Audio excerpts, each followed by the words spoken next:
Hey, thanks for coming back to the channel. I know I've been covering a lot of headphones recently, but I promise this set is different. Today we're looking at the Ollo Audio HPS-S4 handmade open back studio headphones all the way from Slovenia. If you're into tech and spend any amount of time on the internet, you can probably imagine my skepticism when Ollo first reached out about a review. Wood and leather headphones, a moderately high price tag, and a story about disrupting the status quo. But we emailed back and forth, and I got to know Rock, the founder, a little bit. I listened to what he had to say, and his experiences and passion really came through. I mean, this guy is really into headphones. He's going out of his way to build his idea of the perfect headphone to solve a real-world problem that he was having in his professional work. That type of focus is impressive. It's always a privilege to try something that someone else has made from the ground up. Seeing someone else's effort and work manifested into a tangible, usable thing is really exciting to me. They arrived a few weeks later, and opening them was an experience. These really are made of wood, and not in a gimmicky, cheap way for an aesthetic either. This is premium American walnut, handpicked both for its sonic profile and, more importantly perhaps, its ability to take a drop without exploding like their previously tested spruce prototypes. Now, as much as I'd love to have toured the shop personally, I couldn't quite justify the airfare to Slovenia, but I did have a chance to talk with Rock on a Skype call recently where he told me all about how they're made. This is Rock. We had a great talk. I recorded the whole thing with the screen capture audio muted. So I'll summarize our 45-minute talk a little bit. You see, everything on these headphones has been chosen to allow you to replace or repair it with common parts. Of course, you can get parts directly from Ollo if needed, but if you're in a remote location or need a fix quickly, the local hardware store should have a suitable replacement that can be swapped in. The design is simple, functional, and more robust than it lets on. Specs-wise, we're looking at a 50mm 32-ohm custom driver, a listed 20 to 20,000 Hz frequency response, 112 dB max SPL. We've got American walnut ear cups, European-sourced leather headband, and acoustic foam ear pads with artificial leather covers. Again, all these parts are 100% serviceable with home tools.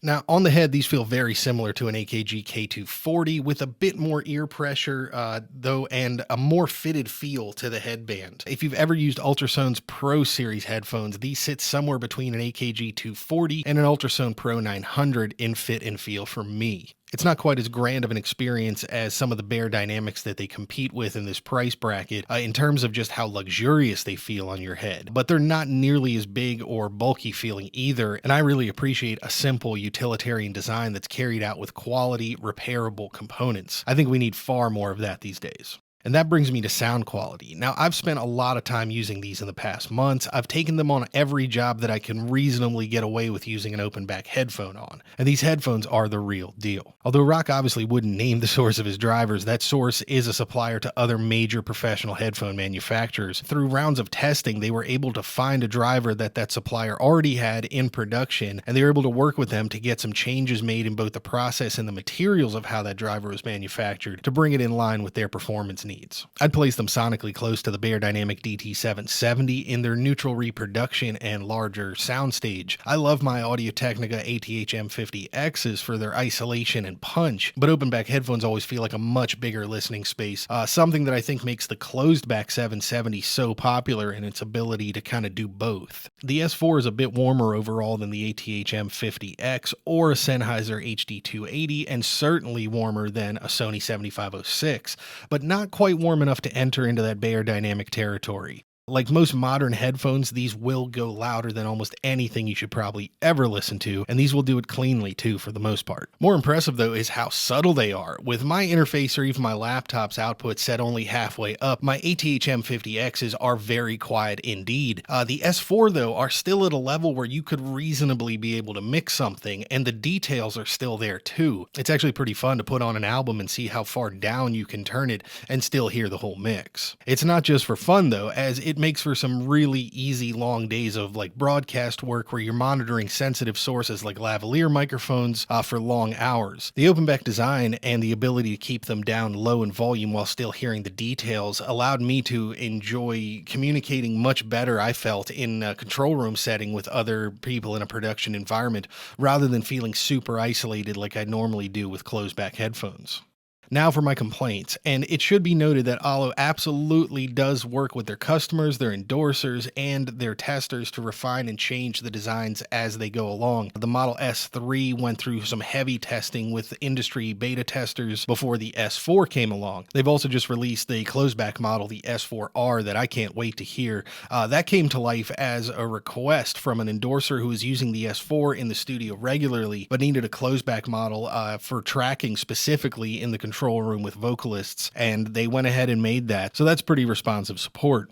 So my first issue, as I've mentioned in videos before, is I just don't get along well with these dual cables. This one is a simple 2.5 millimeter to each driver with a 3.5 millimeter with the screw-on 1/4-inch adapter for pro use. It's pretty solid, and these can easily be found as replacements. It's a standard cable configuration, so I absolutely understand why it was chosen. Now, some folks do prefer the single cable to each driver for the sonic benefits of a matched cable length going to each side, but I really do love a single detachable cable.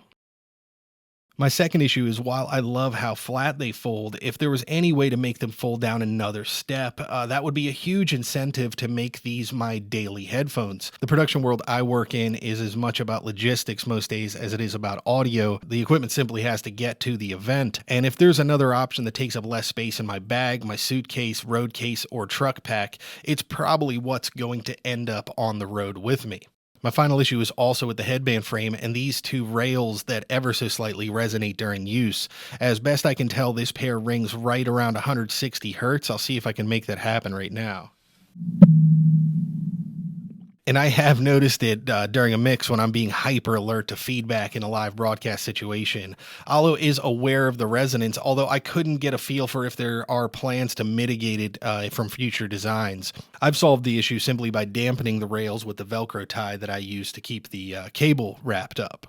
So those are my only complaints, and they're not deal-breaking issues by any means. If they were my perfect headphones, they'd be more for live use anyway, and I'm hoping to hear that closeback S4R in the future for those types of applications. It would be awesome to see a folding frame in future versions, one that maybe mitigates that headband resonance, and I'd love to see a single cable option like what the ATH M50X and so many other popular headphones are offering these days.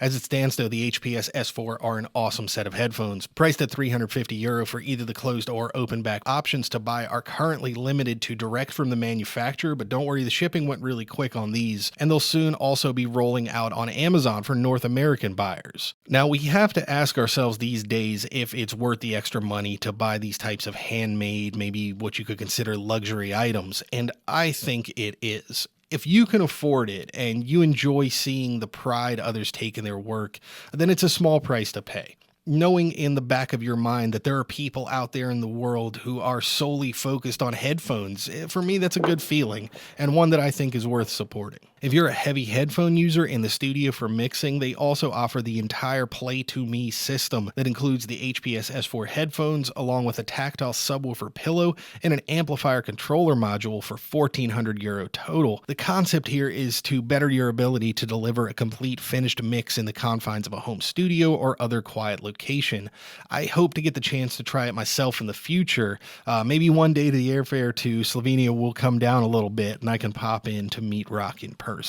Until then, thanks for watching. Thanks to Ollo Audio for sending these over for this review. And thanks to everybody who supports the channel on an ongoing basis through Patreon, with one-time donations through PayPal, or by visiting the website. You can find links to all those along with items I used to create this video down in the description below. Thanks for watching. I'll see you next time.